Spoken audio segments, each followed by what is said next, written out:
ఆలోచించండి. కోటి పుణ్యాలు చేయాలి అంటే ఎన్ని జన్మలు పడుతుంది?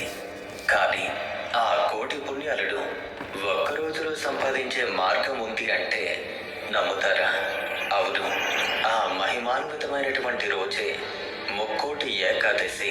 ప్రతి సంవత్సరం పుష్యమాసంలో వచ్చే శుక్లపక్ష ఏకాదశిని వైకుంఠ ఏకాదశి అని, ముక్కోటి ఏకాదశి అని, స్వర్గద్వార ఏకాదశి అని పిలుస్తారు. కానీ ఈరోజు ఉత్తర ద్వారం గుండా మాత్రమే స్వామిని ఎందుకు దర్శించుకోవాలి? ఈ పేర్లు ఎందుకు వచ్చాయి? ఈ పుణ్య దినం వెనుక దాగున్నటువంటి ఆ రహస్యాలు ఏంటి? అసలు కథ ఏంటి? రండి, ఈ అద్భుత ఆధ్యాత్మిక ప్రయాణంలో అందరం కలిసి నడుద్దాం. ముక్కోటి ఏకాదశి అనే పేరు వెనుక దాగి ఉన్న మహిమ. ఏడాదికి 24 ఏకాదశులు వస్తాయి. కానీ వాటిలో ఈ ఒక్కదానికి ఇంత ప్రాముఖ్యత ఎందుకు? సూర్యుడు ఉత్తరాయణానికి మారే ముందు